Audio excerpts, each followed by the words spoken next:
revolución. General, pero no hay experiencias que dicen lo contrario. Ese lo planteó también casi en los mismos términos José Vicente Rangel.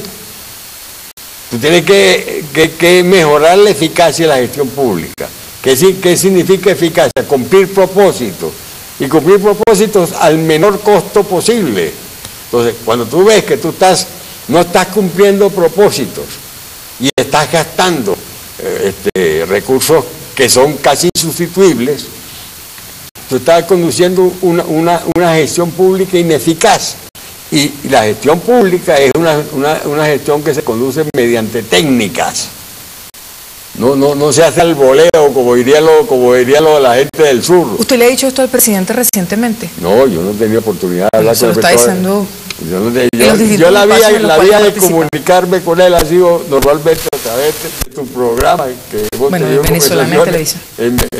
A través de Venezolana Televisión y los artículos que yo escribo en la prensa, donde expreso algunas opiniones críticas y yo sé que los lee. General, ¿está la posibilidad? Por supuesto hay un debate entre sectores de oposición que dicen que no y sectores del chavismo que dicen que sí, de impulsar algunos elementos de la reforma por otras vías. ¿Usted lo ve viable? Claro que sí es viable, porque incluso muchos de los elementos que estaban incluidos en la reforma constitucional no eran de carácter constitucional. O sea, que se pudieron hacer por otras vías, decretos, leyes. Incluso, por ejemplo, la reducción de la jornada del trabajo. Eso puede ser una materia, eso es reglamentario. Eso es simplemente reglamentario y eso puede cambiar, depende de las circunstancias que vive el país. Y si hubo una votación mayoritaria en contra, ¿sería ético impulsar algunos elementos de ese proyecto de reforma por esas vías? Sí. ¿Por qué?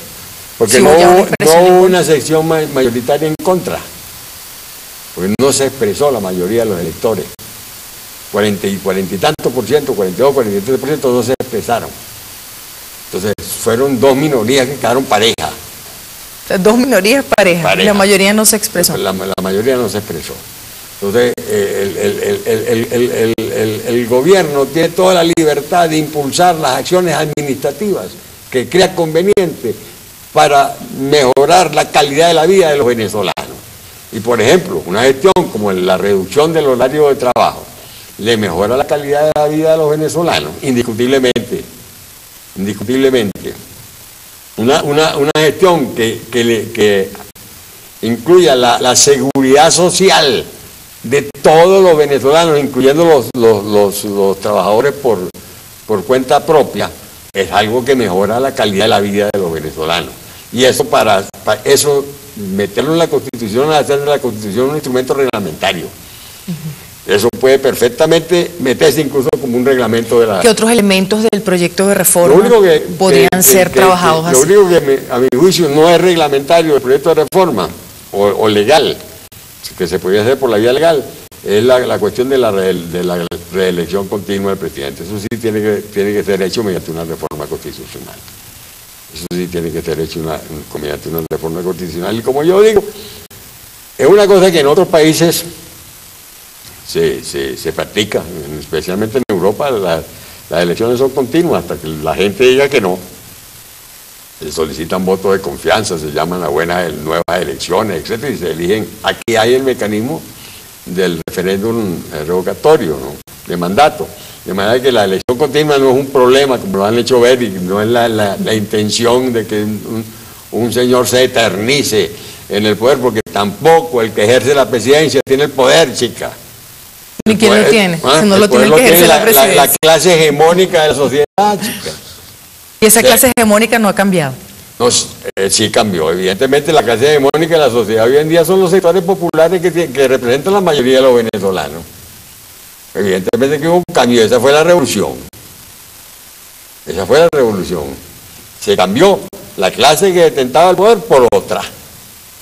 De hoy en día quien decide aquí en Venezuela, hasta que mientras mantenga la voluntad de decidir, que por cierto se vio debilitada en el referéndum revocatorio, se vio debilitada la voluntad de las clases no privilegiadas que estaban controlando el poder del Estado, se vio debilitada por su propia negativa a participar en el proceso. Usted dice en el referéndum del 2. O sea, fue como una especie de renuncia del pueblo a ese poder que había alcanzado. Su poder, a ejercer su hegemonía en la sociedad. Fue una renuncia. Esa gente renunció a su capacidad por un lado, a su capacidad de mantener la fuerza del proceso, y renunció por otra parte a la posibilidad de reorientar el gobierno. General, usted ha hablado en reiteradas oportunidades, le he dicho al presidente Chávez también a través de Venezolana de Televisión, que está rodeado, está sentado sobre un nido de alacranes. ¿Cuál fue el papel de este nido de alacranes en este proceso del 2 de simplemente diciembre? Torpedearon. ¿Torpedearon de qué manera? Interfiriendo en todas las actividades que se realizaron, desde las actividades electorales que se realizaron hasta las actividades de conformación de las fuerzas del Partido Socialista Unido de Venezuela. Desde el principio estaban en el proceso de inscripción y estaban los alacranes estaban haciendo sus listas paralelas para formar maquinarias al servicio, para su propio servicio, para conservarse dentro de sus posiciones burocráticas. Eso lo vi yo en los 4 estados que me tocó a mí coordinar. Lo vi. ¿Quiere decir qué estados son? ¿Quiere decir qué estados son? ¿Quiere decir qué estados son? Sí. ¿Qué estados son? Zulia, Táchira, Apure, Amazonas y Sucre. Sí, fueron 5, no fueron 4, fueron 5 que me tocaron a mí coordinar junto con Lina Ron. Y nos quedamos en la comisión del Partido Socialista Unido de Venezuela.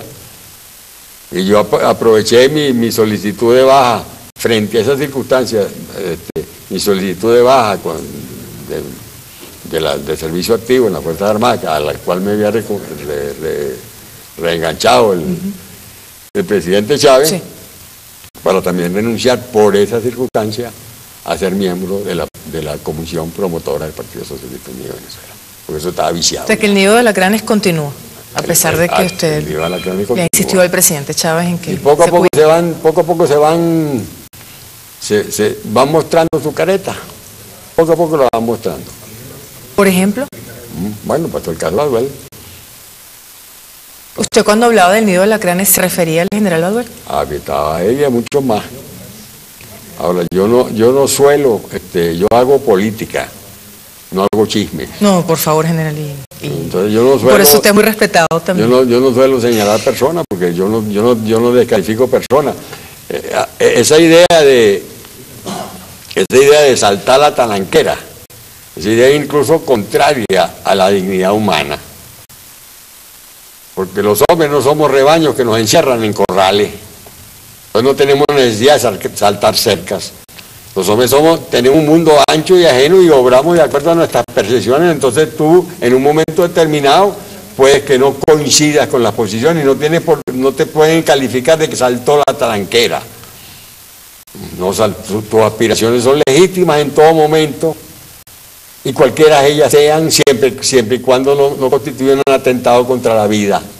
General, ¿hubo injerencia del gobierno de Estados Unidos en el referéndom del 2 de diciembre? Obvia. ¿En qué? ¿Cuáles son los elementos que demuestran esa injerencia? Entrenamiento, adoctrinamiento de personas, la acción mediática externa a través de las organizaciones internacionales que ellos controlan en el campo de las comunicaciones y la información. Eso es obvio. Ese es otro hecho. Aquí nos estamos cayendo en embuste, especialmente la oposición se está cayendo en embuste. ¿Por qué? Porque está diciendo que nosotros tenemos que, ¿cómo se llama? Reencontrarnos. Reconciliación. Reconciliarnos. Mira, si viviéramos en una isla y geográficamente desconectada del resto del planeta y socialmente desconectada del resto de la humanidad, eso sería posible, y no solamente posible, sería necesario la reconciliación. Pero resulta que nosotros vivimos hoy en día en la aldea mundial de McLuhan. Los límites esos que fijaban los estados, no existen. De hecho, hoy en día no existen. Yo estoy leyendo... O sea, que siempre va a haber injerencia